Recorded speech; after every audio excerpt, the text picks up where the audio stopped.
नमस्कार दोस्तों, स्वागत है आपका यूट्यूब चैनल एबी टेक में। आज है 24 दिसंबर 2020 और जान लेते हैं आज की महत्वपूर्ण खबरें जो आज के प्रमुख समाचार पत्रों पर छाई हुई हैं और आप लोगों के लिए बहुत ही इंपॉर्टेंट है।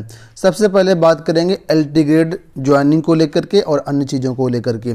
लिखा है चयनित शिक्षकों की फाइलें जल्द ही शिक्षा निदेशालय भेजी जाएंगी। एलटी ग्रेड मोर्चा ने अपनी मांगों को लेकर के किया आयोग का घेराव। आप लोग जानते हैं, कल मैंने इसका वीडियो बनाया था कि एलटी ग्रेड जो प्रतियोगी छात्र हैं उनका लोक सेवा आयोग का घेराव किए हैं और वहां पर निदेशालय से बहुत ही पॉजिटिव न्यूज निकल के आई है। उनका कहना है कि जो फाइलें पेंडिंग है सभी फाइलें जल्द ही निदेशालय को भेजी जाएंगी, चाहे वो हिंदी वाले विषय का मामला हो या अन्य कोई विषय का मामला हो। ठीक है, तो यहाँ पर भी सारी अपडेट यहाँ पर दी गई, मैं आपको जल्दी से बता देता हूँ। तो यहाँ पर देखिए लिखा है कि एलटी ग्रेड हिंदी एवं सामाजिक विज्ञान की फाइल जल्द ही शिक्षा निदेशालय भेजी जाएंगी। आयोग के प्रतिनिधि से बातचीत के दौरान एलटी ग्रेड मोर्चा के प्रतिनिधियों को बताया गया कि एलटी ग्रेड हिंदी में संस्कृत की अनिवार्यता से जुड़े मामले में शासन स्तर पर बातचीत चल रही है, इस पर जल्द निर्णय लिया जाएगा। मीडिया प्रभारी ने बताया कि एलटी ग्रेड परीक्षा से पहले ओवर एज हो चुके अभ्यर्थियों पर भी बातचीत चल रही है, जल्द निर्णय होगा। जिन 15 विषयों में ज्वाइनिंग हो चुके उसमें कुछ महीने के अंतराल के बाद आयोग स्वतः प्रतीक्षा सूची जारी कर देगा। आवश्यक होने पर इस संबंध में अभ्यर्थियों को सूचित भी किया जाएगा। ठीक है, बीएफए वाले जो छात्र हैं उनके लिए भी यहाँ पर यूजीसी पत्राचार किया गया, उस पर भी निर्णय जल्द होगा। और 12 विषयों में जो फाइलें रोकी गई हैं किसी न किसी कारण से, उन पर भी जल्द विचार करके उनको भी भेजा जाएगा। तो कुल मिलाकर के आश्वासन दिया गया, जल्द ही एलटी ग्रेड पर निर्णय होगा, ज्वाइनिंग यहाँ पर होगी। बात कर लेते हैं दोस्तों यूपी ट्रिपल एससी ने जो पीईटी परीक्षा यानी प्रारंभिक परीक्षा है उसका पूरा जो कार्यक्रम है वो जारी कर दिया है। लिखा है खुशखबरी, नए साल के लिए आयोग ने शुरू की तैयारियां, अधीनस्थ सेवा के 50,000 पदों पर भर्तियां। आप लोग जानते हैं यूपी ट्रिपल एससी से 50,000 पदों पर भर्तियां आने, कौन कौन सी भर्तियां, तो यहाँ पर एक नज़र देख लीजिए आप लोग।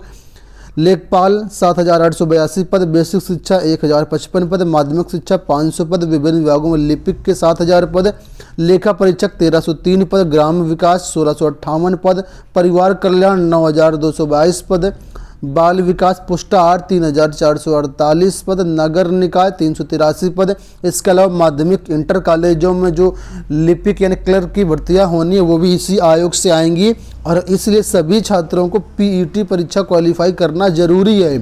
पीईटी परीक्षा कब होगी तो उसके लिए भी आयोग ने यहाँ पर बता दिया कि कब उसके लिए पीईटी परीक्षा करवाई जाएगी। तो यहाँ पर आप लोग देख सकते हैं, लिखा है कि अधीनस्थ सेवा चयन आयोग नए साल में सबसे पहले प्रारंभिक अर्हता परीक्षा करवाएगा और इसके बाद भर्तियों के संबंध में विज्ञापन निकालकर आवेदन लेगा। प्रारंभिक परीक्षा अप्रैल 2021 में कराने की तैयारी की जा रही है, जबकि मुख्य परीक्षा मई तक कराकर के भर्ती हुए अभ्यर्थियों को नियुक्ति पत्र बांटे जाएंगे। ये जो प्रारंभिक परीक्षा इसको पीईटी कहते हैं, प्रीलिमिनरी एग्जामिनेशन टेस्ट। ठीक है, अगर आप इन सभी भर्तियों में पार्टिसिपेट करना है तो आपको इस परीक्षा को क्वालिफाई करना पड़ेगा और इसके लिए जो आवेदन आपके जनवरी में शुरू होने की संभावना है, अप्रैल में इसकी परीक्षा होगी। अब तक देखा जाए तो 50,000 पदों में से 40,000 पदों के प्रस्ताव आयोग को पहुंच चुके हैं और 10,000 प्रस्ताव पहुंच रहे हैं धीरे धीरे। अब दोस्तों यहाँ पर जो परीक्षा होंगी वो क्वालिफिकेशन के अनुसार अलग अलग लेवल पर होंगी। जैसे इंटर लेवल की अलग से पीईटी होगी और ग्रेजुएशन लेवल की अलग से पीटी होगी। इसी की यहाँ पर समय तैयारी चल रहा है, इसी पर मंथन चल रहा है। तो यहाँ पर देखो लिखा है कि अधीनस्थ सेवा चयन आयोग इस जल्द भर्ती प्रक्रिया पूरे करने के लिए योग्यता के आधार पर आवेदन लेगा। उदाहरण इंटरमीडिएट, स्नातक, प्रोफेशनल कोर्स या फिर तकनीकी योग्यता वाले पदों के लिए ग्रुपवार आवेदन पर विचार विमर्श किया जा रहा है। मतलब क्वालिफिकेशन के अनुसार अलग अलग लेवल पर पीटी कराया जाएगा। इसकी यहाँ पर तैयारियाँ चल रही हैं और बहुत जल्द निर्णय हो जाएगा। उसके बाद यहाँ पर भर्ती के फॉर्म जारी कर दिए जाएंगे। इसका सिलेबस क्या होगा तो दोस्तों सिलेबस पर अभी जो विचार चल रहा है, यहाँ पर देखिए लिखा है पाठ्यक्रम होगा ऑनलाइन। आयोग प्रारंभिक अर्हता परीक्षा पाठ्यक्रम ऑनलाइन जारी करेगा। इसके लिए 3 सदस्यीय कमेटी बना दी गई। ये कमेटी पाठ्यक्रम का प्रारूप तैयार करेगी और उसके बाद अध्यक्ष को देगी। आयोग सदस्यों की बैठक में सहमति के बाद इसे ऑनलाइन किया जाएगा, जिससे शामिल होने वाले अभ्यर्थियों को सुविधा मिलेगी। तो पाठ्यक्रम अभी इसका जारी नहीं किया गया, पाठ्यक्रम भी जल्द जारी किया जाएगा। अगर आप इसकी तैयारी कर रहे हैं तो हमारे चैनल को सब्सक्राइब कर लीजिए। यहाँ पर जो भी अपडेट आएगी हम अपने चैनल के माध्यम से आप लोगों को देंगे। इस पर आयोग के अध्यक्ष का क्या कहना, तो वहाँ पर देखिए लिखा है कि आयोग को भर्ती संबंधी अधिकतर विभागों के प्रस्ताव मिल गए। शैक्षिक योग्यता के आधार पर इसे ग्रुप में बांटा जा रहा है। प्रारंभिक अर्हता परीक्षा कराने के बाद भर्ती प्रक्रिया शुरू करी जाएगी। प्रवीर कुमार, अध्यक्ष अधीनस्थ सेवा चयन आयोग। तो दोस्तों शानदार मौका 2021 में नौकरी पाने के लिए यूपी SSC से, तो आप लोग इस पर जरूर नजर बनाए रखिएगा। सारी अपडेट हमारे चैनल के माध्यम से आप लोगों को दी जाएगी। बात कर लेते हैं यूपी PSC को लेकर के। सहायक सांख्यिकी अधिकारी के 93 पदों का जो परिणाम है लोक सेवा आयोग ने घोषित कर दिया है। ये आयोग की वेबसाइट पर परिणाम अवेलेबल है, वहां से डाउनलोड कर सकते हैं। इसके साथ ही 2015-16 में राज्य के इंटर कॉलेजों के लिए प्रवक्ता की भर्तियां आई हुई थी, तो उसके 3 विषयों का परिणाम जारी किया गया कल, भूगोल का, उर्दू का और अंग्रेजी का। तो जो छात्र से संबंधित 2015-16 की भर्ती में आए तो वो लोग अपना परिणाम आयोग की वेबसाइट से डाउनलोड कर सकते हैं। इसके साथ ही दोस्तों आयोग ने PCS मेंस 2019 का भी परिणाम जारी कर दिया गया। इसमें 811 अभ्यर्थी सफल घोषित किए गए हैं। यहाँ पर लिखा है उत्तर प्रदेश लोक सेवा आयोग ने PCS 2019 की मुख्य परीक्षा का परिणाम बुधवार को जारी कर दिया। इसमें पदों की संख्या के मुकाबले में करीब 811 यानी 2 गुने अभ्यर्थी सफल घोषित किए गए हैं। तो ये जो परिणाम है हमारी वेबसाइट governmentjobcenter.com पर अवेलेबल है, वहाँ से आप लोग डाउनलोड कर सकते हैं। इसके अलावा डिस्क्रिप्शन में टेलीग्राम चैनल का लिंक दिया गया है, वहाँ पर भी इसका लिंक दिया गया है, वहाँ से भी डाउनलोड आप लोग कर पाएंगे। अब दोस्तों PCS 2019 मेंस का परिणाम जारी होने के बाद PCS जो 2020 के अभ्यर्थी उनको उम्मीद जगी है, उनको लग रहा है कि अब हमारा चयन हो जाएगा, क्योंकि वही सारे छात्र होते हैं सभी भर्ती परीक्षाओं में शामिल होते हैं। तो PCS 2000 मेंस का रिजल्ट जारी हो जाने के कारण अब यहाँ पर प्रतिस्पर्धा थोड़ी सी कम हो जाएगी। तो लिखा है कि यहाँ पर जो इसका रिजल्ट है वो जारी हो गया है, इसलिए अभ्यर्थियों के चयन के अवसर यहाँ पर बढ़ेंगे। लोक सेवा आयोग ने कल PCS 2020 मेंस परीक्षा के लिए भी पूरा कार्यक्रम जारी कर दिया है। यहाँ पर आप लोग देख सकते हैं सारे लिखा है कि 21 जनवरी से होगी PCS 2020 की मुख्य परीक्षा। कब किस दिन परीक्षा होगी इसकी पूरी डिटेल्ड इन्फॉर्मेशन जारी कर दी गई है। ये भी इसका जो एग्जाम शेड्यूल है हमारी वेबसाइट governmentjobcenter.com पर अवेलेबल है, वहाँ से डाउनलोड कर लीजिए आप लोग।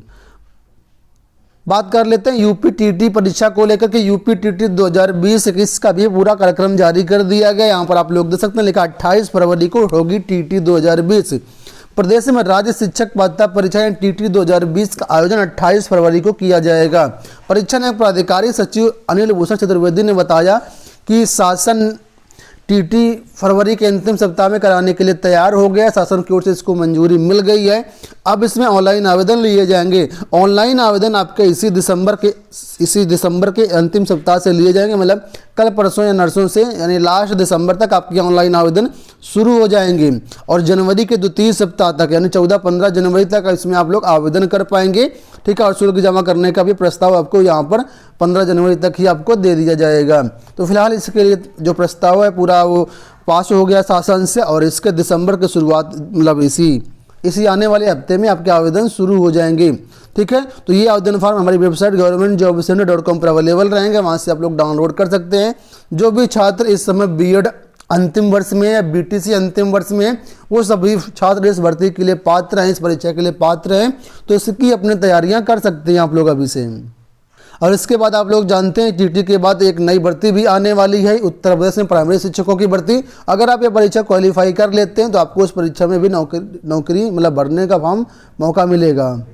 बात कर लेते हैं यूपी बोर्ड की। यूपी बोर्ड ने दोस्तों एक बार फिर से बोर्ड परीक्षा के जो आवेदन है उसकी डेट बढ़ा दी गई। लिखा है बोर्ड परीक्षा के आवेदन 5 जनवरी तक किए जाएंगे। प्रदेश सरकार ने उत्तर प्रदेश माध्यमिक शिक्षा की 10वीं और 12वीं परीक्षा 2021 के लिए विलंब शुल्क के साथ ऑनलाइन आवेदन की जो डेट है 5 जनवरी तक बढ़ा दी गई है। अगर आपका कोई भाई बहन है जो कक्षा 9 में या 11 में एडमिशन लेने से चूक गया है तो इस अभी मौका है, 5 जनवरी तक उनकी डेट जो है बढ़ा दी गई है। 5 जनवरी तक इसमें आप लोग एडमिशन करवा सकते हैं। ठीक है, बात कर लेते हैं उत्तर प्रदेश के कक्षा 9 से 12 तक के विद्यालयों को लेकर के। अभी तक जो विद्यालय हैं 2 पाली में खुल रहे हैं, यानी सुबह 9 से 12 के बीच में कक्षा 9-10 के विद्यार्थी आते हैं और शाम को दोपहर में 12 से 3 के बीच में कक्षा 11-12 के विद्यार्थी पढ़ने आते हैं। ऐसी व्यवस्था की गई है। लेकिन अब उत्तर प्रदेश बोर्ड शीतलहर को देखते हुए सभी DIOS से ये सुझाव मांगा है कि क्या इन सभी स्कूलों को इन कक्षाओं को एक ही पाली में चलाया जाए, मतलब एक ही पाली में कक्षा 9 से 12 तक के विद्यार्थी पढ़ें। इसके लिए यूपी बोर्ड ने सभी DIOS से प्रस्ताव मांगा है, एक सलाह मांगी है। अगर सब कुछ सही हो जाता है तो यहाँ पर अब विद्यालय पूरे टाइम से टर्म चलेंगे। वहीं पर दोस्तों यूपी बोर्ड की जो परीक्षाएं उसको लेकर के भी यूपी बोर्ड ने ऐलान कर दिया है। देखिए यहाँ पर लिखा है यूपी बोर्ड परीक्षा का कार्यक्रम CBSE के बाद, आप लोग जानते होंगे शिक्षा मंत्री ने कहा था कि फरवरी तक बोर्ड की परीक्षाएं संभव नहीं है। इस वजह से यूपी बोर्ड की परीक्षाएं भी अब CBSE परीक्षा कार्यक्रम जारी होने के बाद ही होंगी, क्योंकि CBSE बोर्ड के अनुसार ही यूपी बोर्ड भी चलता है। जिस देश में जो स्थितियां कोरोना कारण उनका पूरी तरीके से पालन करना जरूरी है। ऐसे में यूपी बोर्ड का जो परीक्षा कार्यक्रम है वो CBSE बोर्ड के बाद ही जारी किया जाएगा। बात कर लेते हैं B.Ed प्रवेश को लेकर के। लिखा B.Ed की 2.42 लाख सीटों में से 1.55 लाख अब तक रिक्त। B.Ed का क्रेज काफ़ी घट रहा है, काउंसलिंग समाप्ति की ओर है और अब तक सिर्फ 1.5 लाख सीटें ही भर पाई हैं। मैनेजमेंट कोटों की भर्तियां देखा जाए सीटें जो अभी भी खाली हैं, और ऐसे में अब यहाँ पर जो मैनेजमेंट कॉलेज हैं वो परेशान हो रहे हैं, कैसे हमारी सीटें बढ़ेंगी, कैसे हम लोगों की इनकम होगी। तो हो सकता है दोस्तों इसमें डायरेक्ट एडमिशन किए जाएँ, तो आप लोग इसके लिए अगर आप एडमिशन कराना चाहते हैं तो आप लोग इसको देखते रहिएगा। विभिन्न समाचार पत्रों में डायरेक्ट एडमिशन के भी यहाँ पर अपडेट आएगी और हमारे चैनल के माध्यम से आप लोगों को दी जाएगी। ठीक है, बात कर लेते हैं परिषदीय विद्यालय में ट्रांसफर को लेकर के। तो आप लोग जानते हैं परिषदीय विद्यालय में ट्रांसफर के लिए पुरुष वर्ग के लिए 5 साल और महिला वर्ग के लिए 2 साल की जॉब करना अनिवार्य है। बहुत से ऐसे अध्यापक थे जिन्होंने इसमें आवेदन कर दिया था ट्रांसफर के लिए, तो ऐसे हजारों शिक्षक थे जिनके आवेदन निरस्त कर दिए गए हैं, ट्रांसफर प्रक्रिया से बाहर इनको कर दिया गया। कारण क्या है कि ये इनकी जो अनिवार्य अर्हता 2 साल और 5 साल की ये पूरा नहीं कर रहे थे। अंत में बात कर लेते हैं 69,000 रेलवे भर्ती को 69,000 भर्ती को लेकर के और रेलवे भर्ती को लेकर के। 69,000 शिक्षक भर्ती प्रक्रिया में आप लोग जानते हैं 18 दिन से जो प्रदेश में अब धरना प्रदर्शन हो रहा है ये कर रहे हैं दिव्यांग अभ्यर्थी और अन्य अभ्यर्थी, और यहाँ पर कई प्रदर्शनकारियों की हालत भी बिगड़ गई है। लिखा है 69,000 शिक्षक भर्ती प्रक्रिया में शामिल करने की मांग कर रहे प्रदर्शनकारियों की तबीयत बुधवार को बिगड़ गई। SCRT कार्यालय पर 18 दिनों से प्रदर्शन कर अभ्यर्थियों के अनुसार उनके पास खाने तक के पैसे नहीं बचे हैं। कई सर्दी ठंड और बुखार से पीड़ित हैं। उनमें से काफ़ी अभ्यर्थी पर अपने बच्चों के साथ शामिल है। प्रदर्शन में उन अभ्यर्थियों की संख्या अधिक है जिन्होंने ऑनलाइन आवेदन में प्राप्तांक अधिक बढ़कर वो सुधार कर नियुक्ति पत्र जारी करने की मांग कर रहे हैं। तो बहुत सारे अभ्यर्थी जो अभी तक शामिल नहीं हो पाए, कोई ना कोई गलतियां कर रहे हैं फॉर्म में, इस वजह से अभ्यर्थी लगातार प्रदर्शन कर रहे हैं। बात कर लेते हैं रेलवे भर्ती को लेकर के, उसकी प्रवेश परीक्षा को लेकर के। तो रेलवे भर्ती के दोस्तों NTPC के जो प्रवेश पत्र है वो डाउनलोड होने शुरू हो चुके हैं। 28 दिसंबर से इसकी परीक्षा होनी है और जिसकी प्रवेश परीक्षा 28 दिसंबर को, इसके प्रवेश पत्र कल डाउनलोड होने लगे हैं। तो ये प्रवेश पत्र हमारी वेबसाइट governmentjobcenter.com से आप लोग डाउनलोड कर सकते हैं। रेलवे ने बताया था कि 4 दिन पहले या 5 दिन पहले आप लोग इनके प्रवेश पत्र डाउनलोड कर पाएंगे। तो यहाँ पर 28 दिसंबर वाले को जो प्रवेश पत्र वो कल डाउनलोड होने लगे हैं और 29 दिसंबर वाले को अब डाउनलोड होंगे। इस तरीके से 4 दिन पहले आप लोग इनके प्रवेश पत्र डाउनलोड कर पाएंगे। तो ये हो गए दोस्तों आज की पूरी अपडेट। आशा करते हैं वीडियो पसंद आया होगा। वीडियो को लाइक और शेयर कर दीजिएगा। इस वीडियो में इतना ही, धन्यवाद।